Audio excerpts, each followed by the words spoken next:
Ce que je vais faire, c'est surtout un témoignage, hein, parce que je pense que chaque entreprise est un miracle et que c'est très difficile de donner des conseils. Hein, je crois qu'une entreprise existe, c'est qu'elle a quelque chose d'extraordinaire. Dès qu'elle est rentable, c'est qu'elle est leader de quelque chose. Donc déjà, c'est un miracle. Il y a un petit peu de mystère, mais c'est quand même un miracle parce que ça existe et que c'est très difficile de donner des conseils. Donc moi, je peux vous parler de l'expérience d'Essilor. Et donc, c'est une expérience, pas du tout des conseils, pas du tout ça.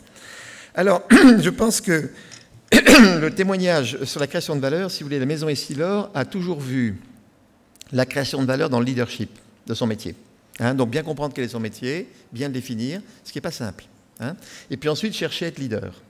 Parce que c'est le leadership dans le métier qui permet de créer un écart avec le concurrent, et c'est ça qui fait la valeur, en fait, au-delà de toutes les décisions techniques, commerciales et autres. Donc c'est le leadership. Et évidemment, le métier d'Essilor est un métier qui est mondial, parce que les verres ophtalmiques, ça circule très bien. Hein, c'est des produits qui sont très chers au gramme, et donc ça part dans le monde entier. Donc c'est un métier qui a tout de suite été mondial, et donc l'histoire d'Essilor, c'était l'histoire d'une conquête du leadership mondial. Hein. Alors, il y a des cas dans lesquels les métiers sont locaux. Il ne faut surtout pas aller dans le monde si le métier est local. Hein. Et donc, quand le métier est local, je pense que ce qu'il faut faire, c'est des nénuphars. Hein. Il ne faut pas chercher à conquérir le monde, il faut prendre un pays. D'ailleurs, Laurent Burel disait très très bien que l'Allemagne, même si c'est tout proche, ça prend 40 ans parce qu'il y a des différences culturelles, pas uniquement techniques. Hein. Donc en fait, je crois que la mondialisation, l'internationalisation, c'est pas je conquiers le monde, c'est je prends un ou deux pays, et puis quand j'ai un deuxième pays, ben j'ai 2 pieds, je pousse un troisième, puis quand j'ai 3 pieds costauds, je pousse le 4e, et c'est comme ça aussi que c'est construit sur très très longue durée la mondialisation d'Essilor. Ça s'est fait pays par pays, hein, et on attend d'avoir des positions fortes avant d'ouvrir un nouveau front. Hein. Donc voilà un petit peu le bizarre. Alors la chance, et je crois que, et c'est pour ça que j'ai écrit mon premier livre sur la confiance, dont je dirai quelques mots, c'est que je pense que le français, bon moi je suis quelqu'un qui a tout le temps voyagé, hein. J'ai commencé au Boston Consulting Group, donc j'étais en voyage, donc j'ai toujours vécu en France, aux États-Unis, mais j'ai vraiment tout le temps voyagé. Je crois que les Français sont très doués pour la mondialisation. Hein. Et l'histoire d'Essilor, ce qui est intéressant, c'est que des gens normaux, comme vous et moi, il n'y a pas, alors, bon, pas de démagogie, mais il n'y a pas d'énarque. Le seul énarque d'Essilor, il vend des verres en Chine. Hein, vous dire, c'est, bon. Et donc, il est commerçant. Et donc, en fait, c'est des gens normaux. Des Français normaux peuvent faire des choses extraordinaires. Et je pense que si l'histoire d'Essilor peut intéresser, c'est parce que ça donne confiance. Tout le monde est capable de faire des choses extraordinaires. Et ça, il faut le dire, on a chacun un petit génie. Je pense que si vous êtes dans la pièce, c'est que votre société a bien marché. C'est donc déjà, vous avez un parcours extraordinaire. Hein. Et donc, je pense qu'il faut encourager ce leadership mondial. D'ailleurs, il y a une preuve que les sociétés françaises sont très bonnes, c'est que les Chinois, il se trouve que nous avons investi il y a 20 ans en Chine. Hein. Donc, on a déjà 20 premières années qui sont heureuses. Mais quand j'ai passé la main à mon successeur, Hubert Sagnières, je lui ai dit, Hubert, écoutez, vous avez encore pour 25 ans, c'est au bout de 50 ans en Chine qu'on verra vraiment si on a réussi. Hein. Alors, on est déjà leader en volumétrie, mais ce n'est pas encore aussi solide que ça pourrait l'être. Et pour consolider le leadership, à mon avis, on a encore pour 20 ans de travail. Hein. Donc, c'est pour vous dire aussi qu'il faut prendre des très longs horizons de temps. D'où la valeur de la fidélité. Hein, toutes ces vertus de fidélité, on tape dessus. On sait tous très bien que c'est par la fidélité, c'est par la continuité qu'on prend les grands business. L'une des preuves que les Français sont très doués, elle n'a malheureusement pas été passée dans la presse, c'est que les Chinois, précisément, ont fait l'an dernier le classement des 100 meilleures sociétés mondiales. Et donc, ils voulaient faire pièce au Fortune 500. Vous connaissez le Fortune 500. Donc, les Chinois étaient furieux parce qu'il y avait trop peu de boîtes chinoises dans le Fortune 500. Donc, qu'est-ce qu'ils ont fait? Ils ont fait leur classement.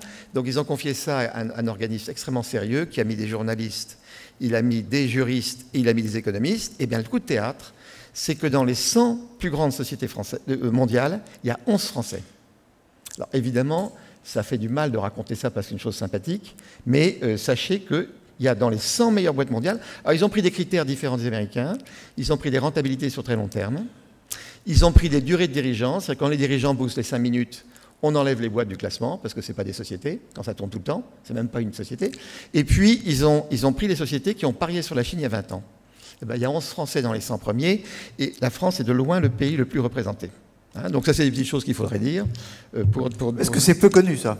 Bien sûr. Oui. Et je sais qu'il y a des journaux qui ont vu le papier, qui ont dit on n'est pas là pour faire la pub d'un tel, un tel, un tel. C'est pour ça que le papier n'est pas passé. Hein. Bon. Alors, je vais revenir sur le leadership mondial, si vous voulez. Je voulais dire aussi que la mondialisation peut être heureuse. Hein. Et je vais vous raconter une toute petite histoire, elle vaut le coup, parce que c'est une des 2 fois où j'ai pleuré dans mes 40 ans de business. Alors, en fait, pour vous situer l'historique, en fait, dans le verre ophtalmique, nous sommes 3 gros concurrents. Il y a Essilor qui aujourd'hui est leader mondial. Donc Essilor était, si vous voulez, numéro 7 mondial il y a 30 ans, est devenu numéro 2 mondial il y a 20 ans, et numéro 1 mondial il y a 15 ans, et aujourd'hui on est 3 fois numéro 2. Hein, donc il y a eu un parcours avec des gens normaux. Hein, et contre des concurrents très forts, puisque ce sont les Allemands Zeiss et les Japonais Oya. Hein, donc ça veut dire aussi que dans des métiers qui naturellement sont la prérogative de l'Allemagne et du Japon, qui sont le pic, eh bien, on peut tout à fait arriver à se débrouiller comme des grands, hein, en jouant sur nos talents. Bon. Et alors, justement, un jour, c'est l'histoire où j'ai pleuré, un jour, le patron d'Oya, donc qui était numéro 2 mondial, m'appelle en 2003. Alors, il m'appelle en disant « Fontanet, je veux vous voir ». Alors, M. Sato est un homme très étonnant parce qu'il avait été nommé le même jour que moi patron de Oya. Et on ne s'était jamais rencontrés. Et il m'appelle, alors j'allais au Japon pour la joint venture Nikon et Essilor parce que nous avions fait en 2000 une joint venture avec Nikon, et c'était un peu le renard qui était rentré dans le poulailler. Jusqu'ici, Oya était complètement leader au Japon. C'était évidemment la position de force de laquelle il nous dégommait. Donc la grande règle, c'est Delen d'Est Carthago. Donc évidemment, moi j'étais obsédé par l'idée de mettre un pied au Japon. Et c'est une joint venture avec Nikon, le fameux Nikon, qui fait qu'on était rentré en 2000. Donc pour Oya, ça avait été évidemment un moment très très difficile. Alors il nous avait rendu un coup très méchant en achetant une très belle société aux États-Unis qu'on voulait acheter. Donc il avait fait un peu 15 partout, et il me dit « je veux vous voir ». Alors il savait que j'avais le board de Nikon, je vais le voir, évidemment je suis extrêmement inquiet, je dis pour que ce gars-là qui m'a jamais vu depuis 15 ans m'appelle, c'est qu'il m'annonce qu'en gros Oya a acheté Zeiss. Alors pour moi c'était la catastrophe parce que d'un seul coup il rattrapait tout. Hein. Il revenait au niveau des Essilor, donc bon, j'avais 15 ans de travail qui passait à la trappe. Alors on va dans un restaurant, je vais avec le patron de l'Asie, parce que quand des patrons on se rend compte, il faut toujours soit un juriste, soit un collaborateur qui raconte ce qu'on a raconté. Et puis il me dit « Fontanet, je vais vous dire un truc que j'ai dit à personne ». Alors ça y est, c'est pris. Bon. Et puis il me dit « Fontanet, je pars à la retraite. Et je voulais que vous soyez le premier à le savoir. Il faudrait que vous sachiez, Fontanet, que depuis 15 ans, je vous trace tous les jours. » Alors, on ne s'était jamais rencontrés. Alors, moi, j'adore les clients. Je passe mon temps chez les clients. Évidemment, dès que j'allais visiter les clients, Oya se disait, Essilor va piquer le client. Donc, il était au courant pour préparer les... Et il dit, vous savez, depuis 15 ans, quand je me lève tous les matins, je me dis, je vais casser Essilor et je casse Fontanet. Maintenant que je pars à la retraite, je voulais vous dire que je vous connais très très bien. Et je me sens beaucoup plus proche de vous que de la plupart de mes amis, même japonais. Alors là, je dois dire que j'ai quasiment pleuré. J'étais en larmes, hein, lui aussi d'ailleurs, parce que dès qu'il a vu que je pleurais, il s'est mis à pleurer. Bon, alors on était dans un restaurant, ce qui fait que je le rembrassais. Bon, et comme on était entouré de gens très bien, on s'est dit qu'est-ce qui va se passer. Bon, et alors je vais laisser passer une minute de silence, parce qu'avec les Japonais, il faut toujours un peu de silence. Et je vais lui dire, Sato, je vais vous dire un truc que j'ai dit à personne. Sans vous, on n'aura pas fait Essilor. Sans les batailles quotidiennes, commerciales, techniques, et qu'on s'est porté partout dans le monde entier, on aurait été incapable de monter Essilor où il est. Voilà. Et donc, ce que je voulais vous dire comme message, c'est qu'en fait, un des éléments de création de valeur, c'est de savoir s'affronter aux concurrents. Alors, vous savez qu'il y a Roland Garros qui commence, et moi, j'ai une passion pour Federer, mais vraiment une passion, parce que d'abord, bon, c'est un vrai génie, il est quasiment Mozart. Enfin, tous ceux qui font du tennis, moi j'ai beaucoup fait, considèrent qu'il est aussi doué que Mozart. Federer te disent que Mozart était à la musique. Bon. Mais le grand talent de Federer, ce n'est pas le génie qu'il a reçu dans le berceau. C'est que c'est un garçon qui était un gars de balle, et très jeune, à 16 ans, il a décidé d'aller défier Pete Sampras, qui était champion du monde. Et donc quitter les terrains de balle pour aller se cogner contre tous les champions du monde. Et alors, je vous conseille, si vous voulez, d'aller sur YouTube et vous tapez Federer-Sampras 2002 ou même 97. Et vous allez voir les premières parties que Federer faisait contre Sampras, c'est 6-0, 6-0, 6-0. Et vous verrez la première fois où Federer a battu Sampras. Et en fait, Federer a été tiré par Pete Sampras, qui était le battu. Et le match dans lequel il a battu est magnifique parce que Sampras a compris qu'il est battu. Il est fier, finalement, de passer le flambeau à ce type-là. Et donc, si vous voulez, la concurrence est une chose extraordinaire. Et c'est ça qui vous permet de grandir. Voilà, hein. Et donc, je pense...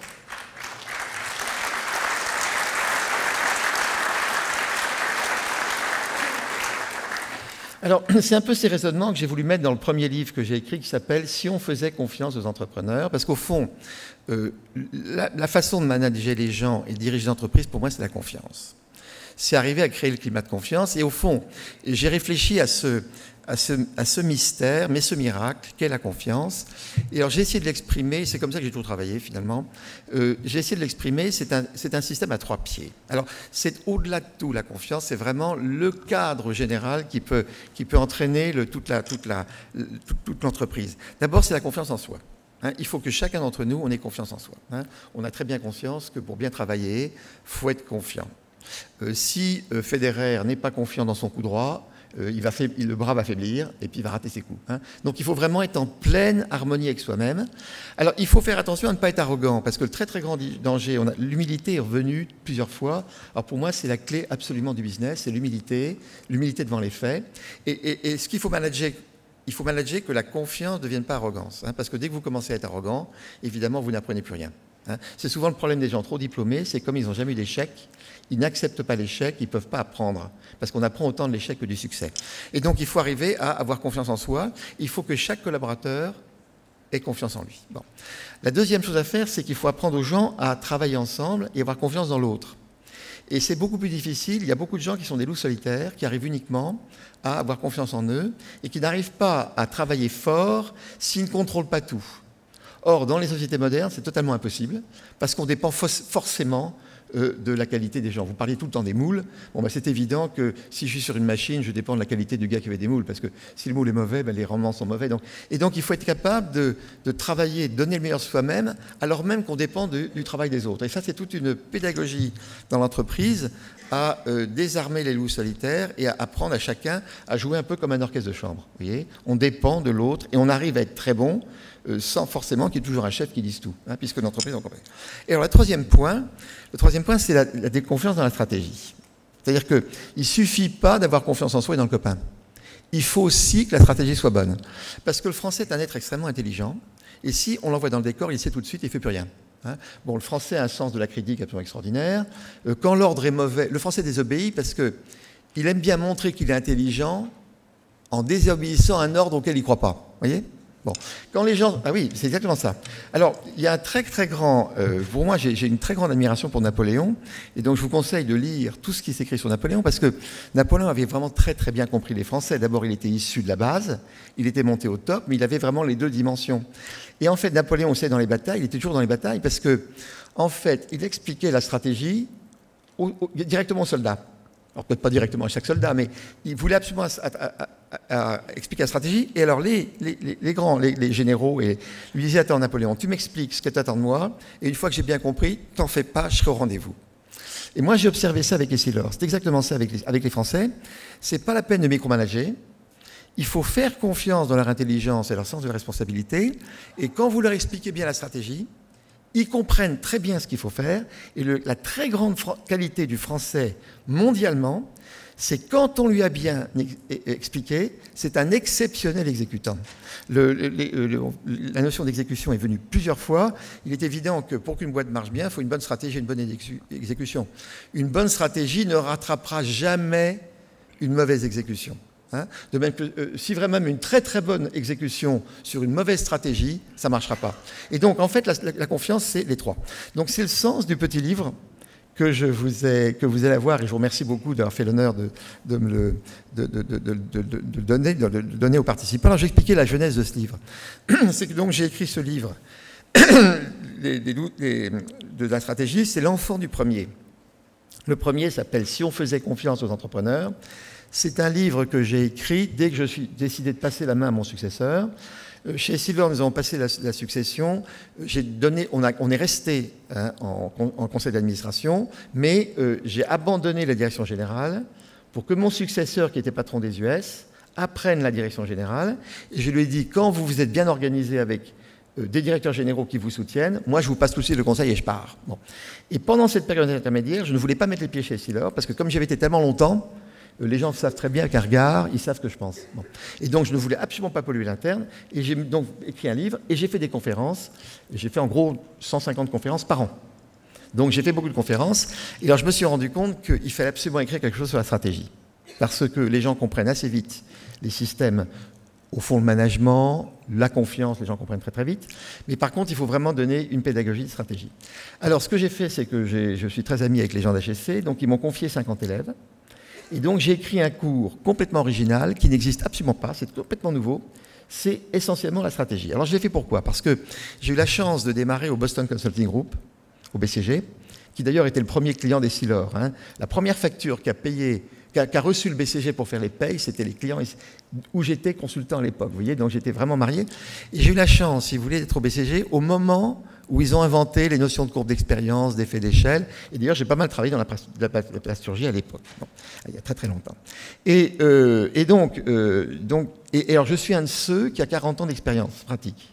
Donc j'ai vécu 8 ans comme consultant et j'ai fait en gros 35 ans comme opérationnel. Et donc j'ai une capacité d'expliquer la stratégie tout en disant le concret. Donc j'ai fait un livre numérique, parce que je veux que ce livre puisse se vendre extrêmement facilement.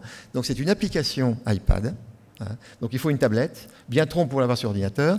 Et en gros, il s'appelle les 12 clés de la stratégie. Alors moi, ce que je vous conseille, c'est de vous plonger dans le livre. D'accord ? Et je suis évidemment à votre service.